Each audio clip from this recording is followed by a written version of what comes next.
गुरुत्वाकर्षण एक ऐसी चीज जिसे हम हर सेकंड महसूस करते हैं, पर लेकिन शायद ही कभी उस पर सोचते हैं। ये हमें जमीन से जोड़े रखती है, ग्रहों को उनकी जगह पर और यहाँ तक कि तारों को भी जलाए रखती है। बिल्कुल। तो आज हम इसी की कहानी में थोड़ा गहरे उतरेंगे, मतलब ग्रहों की चाल से जुड़ी उन शुरुआती पहेलियों से लेकर आज के जो क्वांटम आइडियाज हैं वहां तक। हाँ, और ये सिर्फ फॉर्मूलों या नियमों की कहानी नहीं है। सही है। ये असल में इस बात की कहानी है कि विज्ञान काम कैसे करता है, कैसे एक व्यक्ति का सटीक अवलोकन दूसरे के लिए एक क्रांतिकारी सिद्धांत की नींव रखता है। और फिर कोई तीसरा उसे साबित करता है। हाँ, और फिर कोई तीसरा व्यक्ति एक अविश्वसनीय रूप से मुश्किल प्रयोग करके उस सिद्धांत को साबित करता है। ये कहानी न्यूटन के सेब से शुरू होती है, बुध ग्रह की रहस्यमयी चाल तक जाती है और फिर रिचर्ड फाइनमैन के उस चौंकाने वाले विचार तक पहुंचती है जो हमें बताता है कि गुरुत्वाकर्षण का सिद्धांत शायद ब्रह्मांड के लिए एक मजबूरी है, कोई विकल्प नहीं। वाह! तो चलिए इस कहानी की शुरुआत वहीं से करते हैं जहां से इंसानों ने आकाश को समझना शुरू किया, ग्रहों की चाल से। सदियों तक हम यही मानते रहे कि सब कुछ पृथ्वी के चारों ओर घूमता है, और वो भी एकदम परफेक्ट गोल चक्करों में। हाँ, और ये समझना जरूरी है कि उस समय के लिए ये सोच कितनी गहरी थी। ये माना जाता था कि आकाश की हर चीज दिव्य है और इसलिए उसे निपुण गोलों में ही घूमना चाहिए। अच्छा। लेकिन फिर आए योहानस केपलर और उन्होंने सिर्फ टाइको ब्राहे के दशकों के आंकड़ों को देखकर इस पूरी तस्वीर को बदल दिया। उनका पहला नियम ही एक तरह का धमाका था, है ना, कि ग्रहों की कक्षाएं गोल नहीं बल्कि अंडाकार होती हैं। बिल्कुल, इसने दिव्य परफेक्शन के पूरे विचार को तोड़ दिया। और सिर्फ इतना ही नहीं, उन्होंने ये भी बताया कि सूर्य उस अंडे के ठीक बीच में नहीं बल्कि एक तरफ, एक फोकस पर होता है। तो इसका मतलब ग्रह कभी सूर्य के करीब आते हैं तो कभी दूर चले जाते हैं। हाँ, और यहीं से उनका दूसरा नियम निकला कि जब कोई ग्रह सूर्य के पास आता है तो उसकी रफ्तार बढ़ जाती है और जब दूर जाता है तो धीमी हो जाती है। एकदम सही, जैसे कोई स्केटर अपनी बाहें सिकोड़कर तेजी से घूमने लगता है। हाँ, बिल्कुल वैसा ही। और फिर आया तीसरा नियम, जिसने बताया कि किसी ग्रह के एक चक्कर के समय और सूर्य से उसकी दूरी के बीच एक पक्का गणितीय रिश्ता है। पर केपलर के पास एक बड़े सवाल का जवाब नहीं था कि ऐसा होता क्यों है। बिल्कुल, उन्होंने कैसे का नक्शा तो दे दिया, पर क्यों का जवाब अभी भी बाकी था। और यहीं पर सर आइजैक न्यूटन की एंट्री होती है। हाँ, और न्यूटन ने एक बहुत ही साहसिक छलांग लगाई।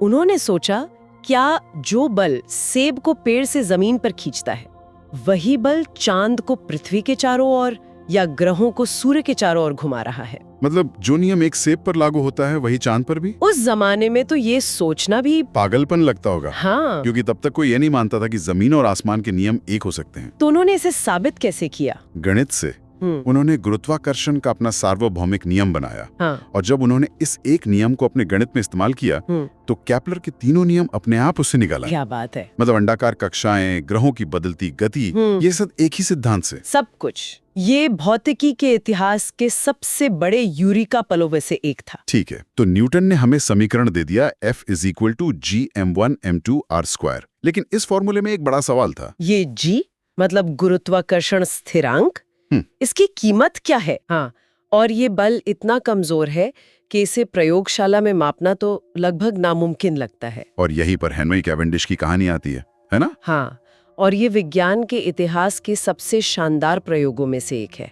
मजे की बात यह है कि कैवेंडिश G का मान नहीं खोज रहे थे। अच्छा, तो फिर क्या कर रहे थे? उनका मकसद था पृथ्वी का घनत्व यानी उसकी सघनता का पता लगाना। उन्होंने इसे अपने शब्दों में कहा था, पूरी दुनिया का वजन करना। जरा इस मशीन के बारे में बताइए, क्योंकि सुनने में ये किसी साइंस फिक्शन फिल्म की चीज लगती है। कल्पना कीजिए, एक लकड़ी की 6 फुट लंबी छड़ जिसके दोनों सिरों पर शीशे की छोटी छोटी गेंदें लगी हैं, और ये पूरी छड़ इंसान के बाल से भी पतले एक तार से लटकी हुई है ताकि वो आजादी से घूम सके। हाँ, अब कैवेंडिश ने शीशे की 2 बहुत बड़ी लगभग 158 किलो की गेंदें ली और उन्हें इन छोटी गेंदों के पास रख दिया। और बड़ी गेंदों के गुरुत्वाकर्षण ने छोटी गेंदों को अपनी तरफ खींचा होगा। हाँ, लेकिन ये खिंचाव इतना मामूली था, आप सोच भी नहीं सकते, हवा का एक हल्का झोंका या तापमान में जरा सा बदलाव भी पूरे प्रयोग को बर्बाद कर सकता था। तो उन्होंने इसे कैसे संभाला? ये तो कमाल है। हाँ, मतलब उन्हें हवा के एक झोंके से भी बचना था। इसीलिए तो वो एक जीनियस थे। उन्होंने पूरे उपकरण को एक बड़े लकड़ी के बक्से में बंद कर दिया और उस बक्से को एक झोपड़ी के अंदर रख दिया। और माप लेने के लिए वो खुद झोपड़ी के अंदर नहीं जाते थे। वाकई? हाँ, ताकि उनके शरीर की गर्मी से कोई असर न पड़े। वो झोपड़ी के बाहर से दीवारों में बने छेदों से दूरबीन लड़ाकर उस छड़ के मामूली से घुमाव को मापते थे। ये तो अविश्वसनीय है। और नतीजा क्या निकला? नतीजा हैरान करने वाला था।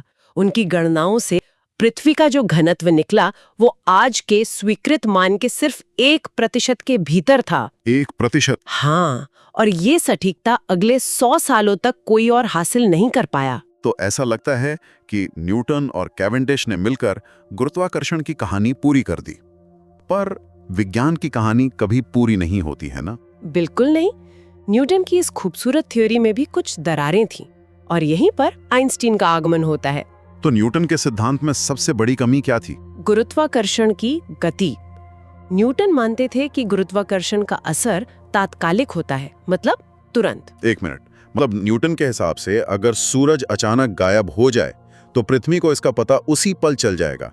ठीक यही, जैसे कोई जादू हो।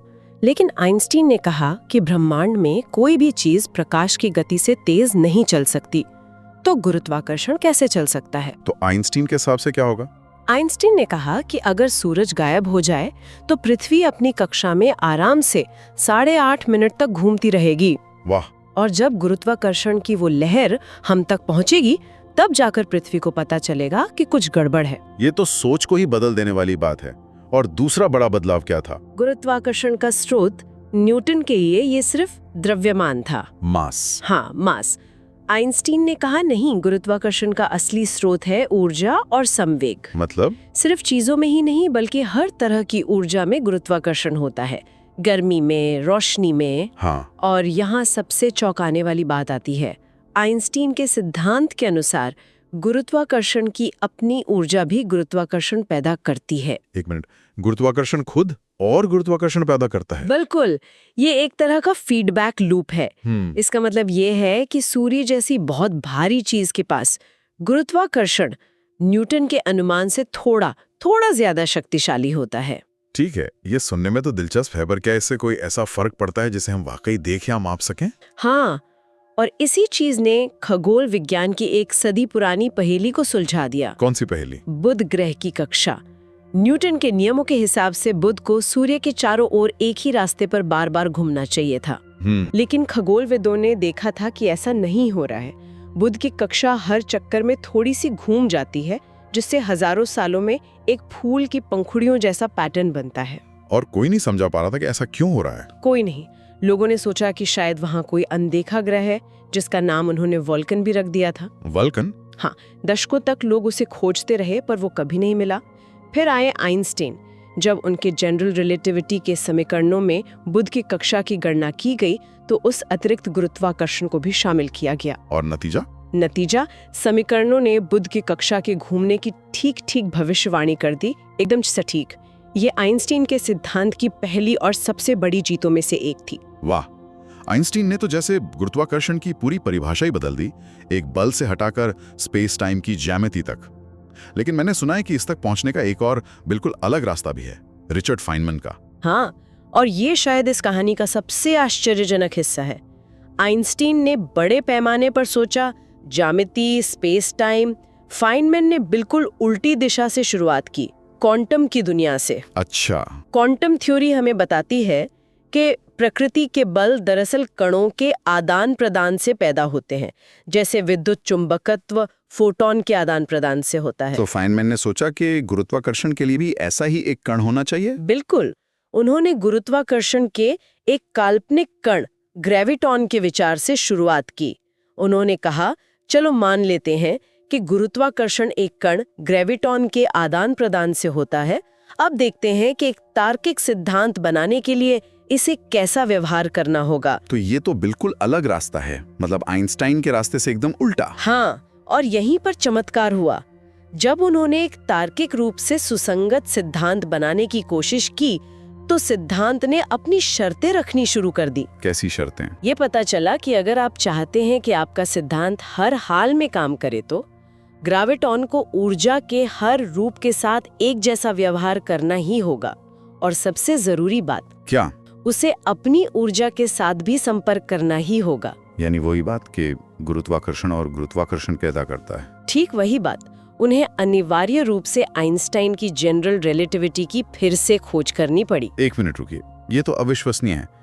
इसका मतलब तो ये हुआ कि जनरल रिलेटिविटी सिर्फ एक जीनियस का सोचा हुआ विचार नहीं, बल्कि ब्रह्मांड का एक मौलिक और अनिवार्य नियम है। आप बिल्कुल सही समझे। यही इसका सबसे गहरा मतलब है। ये ऐसा था मानो आइंस्टाइन ने पहाड़ पर चढ़ने के लिए एक रास्ता खोजा और दशकों बाद फाइनमैन ने पहाड़ की दूसरी तरफ से चढ़ना शुरू किया और वे दोनों ठीक उसी चोटी पर मिले। वाह!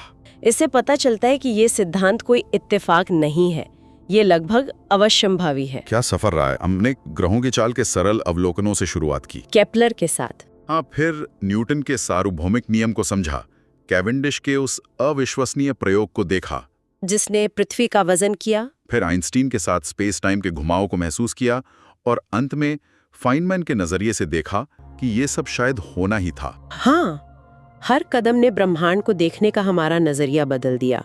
और चलिए इसे एक अंतिम विचार के साथ समाप्त करते हैं। जरूर। फाइनमैन केवल आइंस्टाइन की पुष्टि नहीं कर रहे थे, वे आगे देख रहे थे। उन्हें एक गहरी बात परेशान करती थी, ऊष्मा प्रवैगिकी का दूसरा नियम। मतलब ये कि समय हमेशा एक ही दिशा में क्यों बहता है? बिल्कुल। हम भविष्य को याद क्यों नहीं रख सकते?